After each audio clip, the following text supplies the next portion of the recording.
Telegram kanalda 200 kilovat limit masalasida deputatlarimiz va xalqqa iltimos mavzusida bir kishi video yozib, yana energetik muammolari iddao qilindi.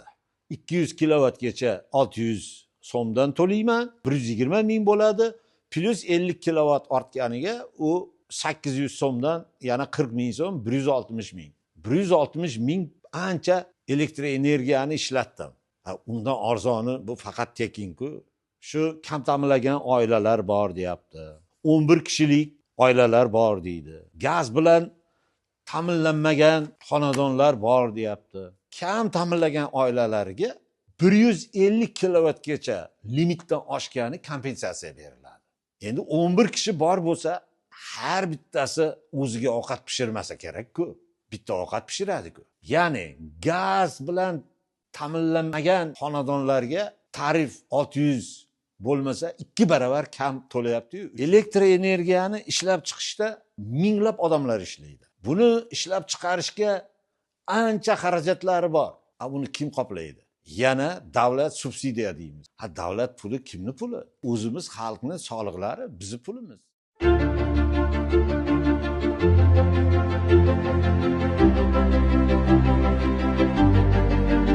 Ilgari kuni Telegram kanalda 200 kilovat limit masalasida deputatlarimiz va xalqqa iltimos mavzusida bir kishi video yozib, yana energetik muammolari iddao qilindi. Shu to'g'risida meni ham o'zim fikrim bor.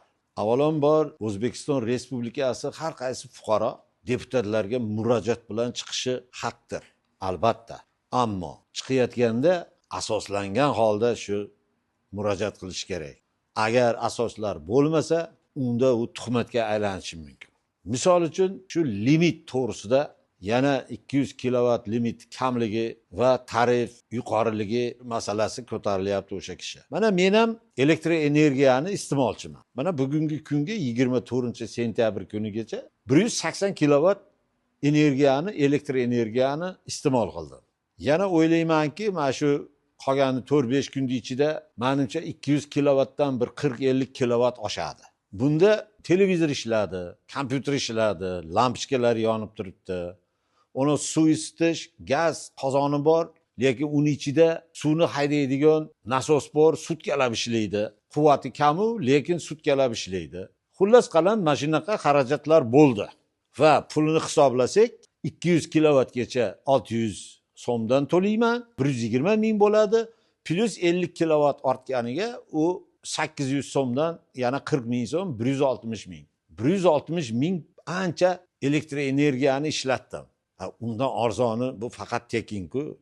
Boshqa narsa aytyapti u. Mayli. Shu kam ta'minlangan oilalar bor deyapti. 11 kishilik oilalar bor deydi. Gaz bilan ta'minlanmagan xonadonlar bor deyapti. Eslatib o'tay. Gaz va elektr energiyani limitlarini va ularga to'lovlar Vazirlar Mahkamasining 2024-yil 16-aprel kuni qarorida belgilangan. Va unda aytilganki, kam ta'minlangan oilalarga 150 kilovatgacha limitdan oshgani kompensatsiya beriladi. Endi 11 kishi bor bo'lsa, har bittasi o'ziga ovqat pishirmasa kerak-ku. Bitta ovqat pishiradi-ku. Ya'ni gaz bilan ta'minlanmagan xonadonlarga tarif 600 bo'lmasa 2 baravar kam to'layapti-yu. Bitta narsa aytmoqchiman. Elektr energiyani ishlab chiqishda minglab odamlar ishlaydi. Buni ishlab chiqarishga ancha xarajatlari bor. Buni kim qoplaydi? Yana davlat subsidiya deymiz. Davlat puli kimning puli? O'zimiz xalqning soliqlari, bizning pulimiz. Agar bularga to'lasak, unda ijtimoiy himoyalashga, maktab, bog'chalarga, shifoxonalarga bunga pul yetmaydi-ku. Limit deganimizga, mana limit bor paytida energiyani ishlatganimda deyarli o'chmadi elektr energiya. Limit yo'q paytida svet o'zi bo'lmasa, nima hojati bor?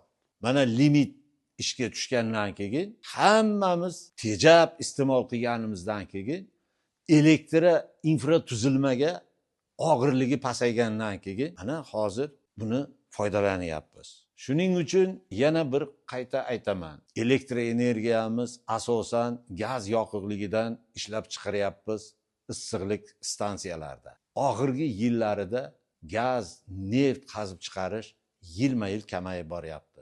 Albatta, energiya ishlab chiqishi ko'payishi kerak, lekin tejab ishlatishdi ham bu ham bir katta masala.